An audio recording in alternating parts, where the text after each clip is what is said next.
Assalamualaikum warahmatullahi wabarakatuh. Salam sejahtera untuk semua. Jumpa lagi dengan saya Haris di channel Misteri Perhal. Kali ini saya akan membahas mengenai penerapan hukum Islam dalam kerajaan Demak, yaitu di masa kerajaan Demak. Seperti diketahui, Sultan Demak yang bernama Raden Patah sangat dekat dengan para Wali Songo, para anggota Wali Songo. Wali Songo ini menginginkan kerajaan Demak adalah negara yang berpegang pada ajaran Islam seperti di Mekah, yang berasaskan pada Al-Quran dan hadis Nabi. Kendati demikian, tidak melupakan adat-adat yang baik. Kalau diibaratkan seperti syariat bersendikan adat, adat bersendikan syariat. Setelah kerajaan Islam resmi berdiri, para wali ini menduduki posisi-posisi penting, yaitu sebagai penasehat raja, sebagai pujangga, sebagai ngiras kinoryo pepunden, sebagai karyawan-karyawan terhormat, sebagai jaksa penjaga perdata atau pembuat undang-undang. Para wali ini selalu mengawasi setiap kebijakan yang dikeluarkan oleh Raja Demak. Ia juga memantau bagaimana Raden Patah menjalankan roda pemerintahan kerajaan Demak. Apakah ada bukti otentik yang menjadikan Demak sebagai sebuah negara Islam? Simak tayangan ini sampai akhir agar teman-teman mendapatkan gambaran yang jelas, yang rinci berdasarkan fakta-fakta sejarah. Namun sebelum membahas lebih dalam mengenai kerajaan Demak yang berasaskan hukum Islam ini, saya mengucapkan terima kasih kepada kawan-kawan semua yang terus mendukung channel Misteri Perhal dengan memberikan komentar, like, dan subscribe. Untuk kawan-kawan yang baru pertama kali mengunjungi channel ini, segera saja subscribe dan tekan tanda lonceng agar saat saya mengunggah konten baru teman-teman mendapatkan notifikasi. Tak lupa saya mendoakan kepada kawan-kawan semua agar selalu sehat, bahagia, murah rezeki, dan dimudahkan dalam segala urusannya. Amin, amin, ya robbal alamin. Sebelum Belanda menjajah Indonesia, sebenarnya telah berlaku hukum Islam selama berabad-abad yang dikembangkan oleh kerajaan-kerajaan Islam di Nusantara. Teori ini dikembangkan oleh Christian van der Burg dengan teori receptio in complexo. Namun, Senok Gurgronje dan murid-muridnya membantah teori ini dengan mengemukakan teori receptio. Menurut mereka, yang berlaku di masyarakat Indonesia bukanlah hukum Islam, melainkan hukum adat. Kalaupun ada hukum Islam yang diamalkan oleh masyarakatnya, maka ia diresepsi oleh hukum adat dan menjadi bagian dari hukum adat. Teori resepsi ini ditolak oleh Hazairin dan gagasannya dikembangkan oleh Sayuti Tholib dengan mengungkapkan teori resepsio e contrario, yakni hukum adat baru berlaku apabila diterima oleh hukum Islam. Hukum Islam baru berlaku apabila berdasarkan Al-Quran. Jadi, berlaku atau tidaknya hukum adat ditentukan oleh hukum Islam. Biar gampang, lihat gambar berikut. Ini ringkasan dari 3 teori di atas. Mengenai sejarah berlakunya hukum Islam di Jawa, juga terdapat perbedaan pendapat. Ada yang mengatakan, hukum Islam yang diterapkan hanya sebatas fikih, bukan hukum Islam keseluruhan. Sementara ada yang berpendapat, Wali Songo telah mengakhiri zaman Siwa Buddha dan menggantikannya dengan zaman Islam.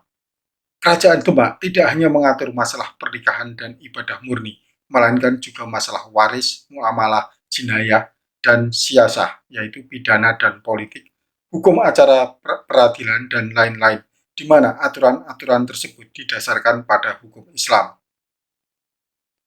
Kerajaan Demak sudah memiliki naskah undang-undang, yaitu Serat Angger-Angger Surya Ngalam dan Serat Surya Ngalam.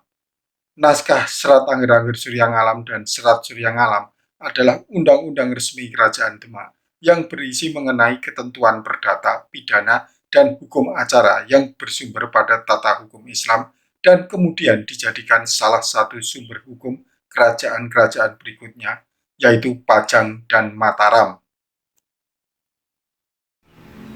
Serat Angger-Angger Surya Ngalam lahir pada tahun 1507, sedangkan naskah Surya Ngalam disalin pada tahun 1767. Teks dalam kedua serat itu menggunakan bahasa Jawa dan tersimpan di museum, sehingga sulit dipahami sebagian pembaca dan jangkauan pembacaannya sangat terbatas. Isi naskah serat Angger-Angger Surya Ngalam dan serat Surya Ngalam hampir sama. Bahkan kedua naskah ini memiliki redaksi teks yang sama pada bab pembukaan yang mengatur mengenai aturan berperkara di pengadilan dan pedoman-pedoman bagi hakim dalam memutuskan perkara serta syarat-syarat saksi di pengadilan. Namun, serat Angger-Angger Surya Ngalam murni berisi undang-undang atau aturan-aturan, sedangkan naskah serat Surya Ngalam isinya bercampur dengan nasihat-nasihat dan ajaran-ajaran agama Islam.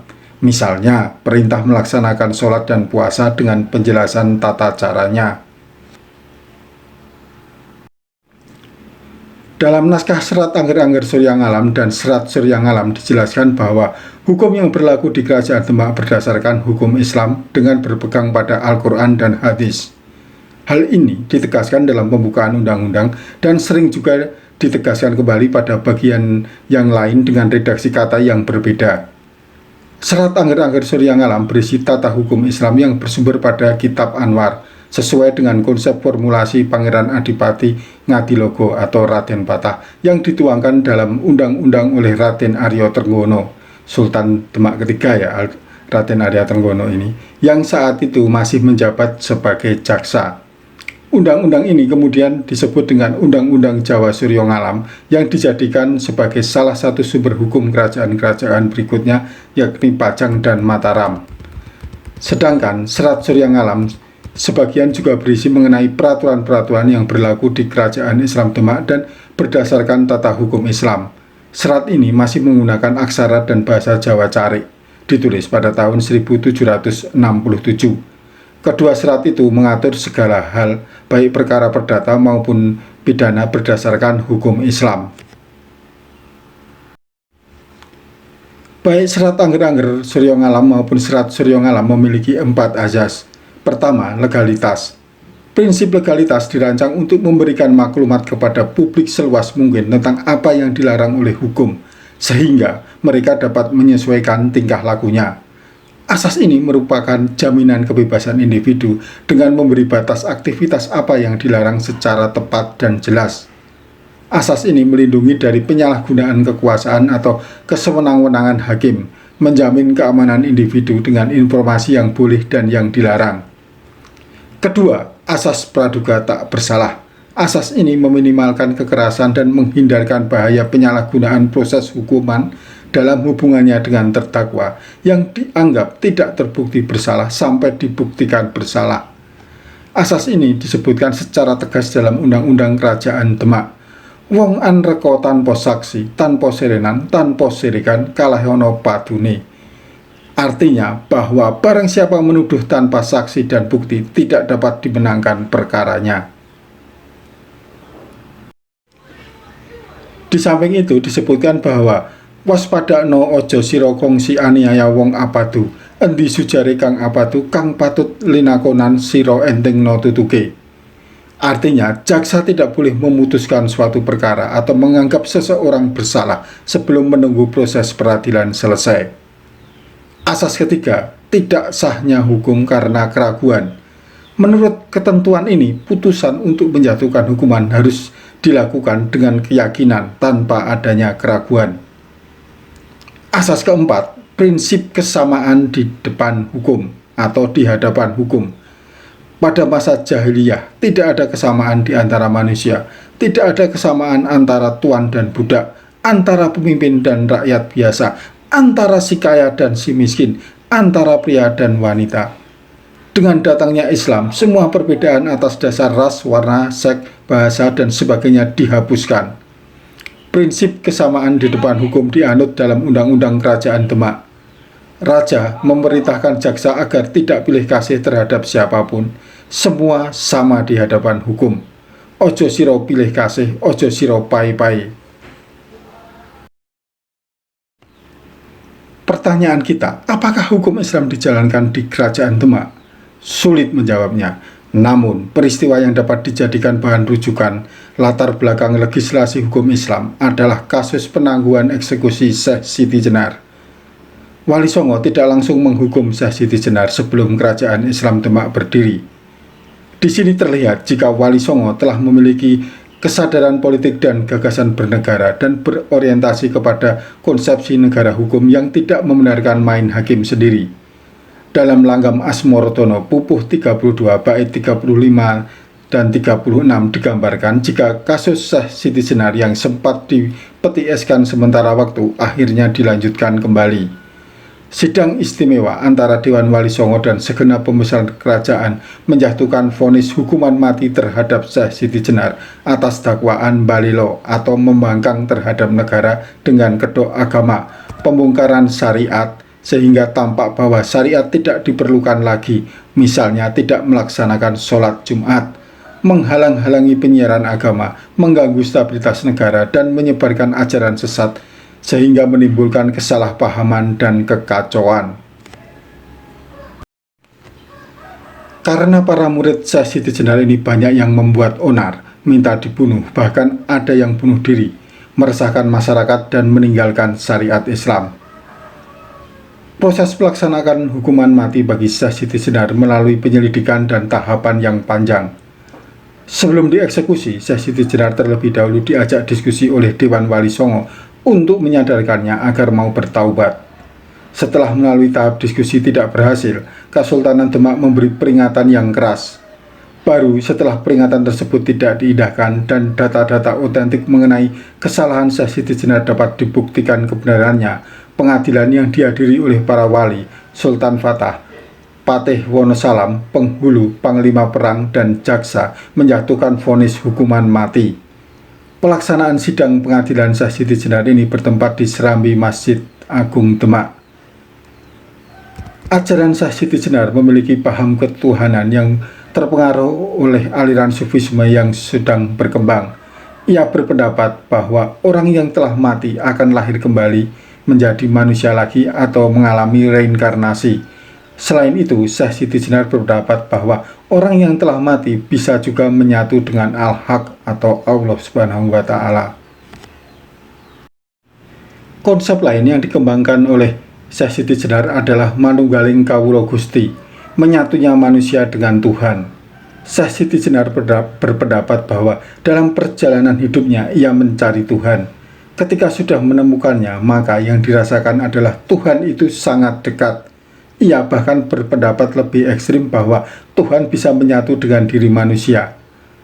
Soal ajaran Syekh Siti Jenar ini nanti akan saya bahas tersendiri dalam sebuah topik karena sangat panjang. Namun kasus Syekh Siti Jenar ini melukiskan jika Wali Songo adalah tokoh yang memiliki kesadaran hukum tinggi. Perbuatannya didasarkan pada hukum dan tidak mau main hakim sendiri. Melihat sejarah kerajaan Demak, terbukti jika kerajaan tersebut sudah menerapkan hukum Islam dalam menjalankan roda pemerintahan.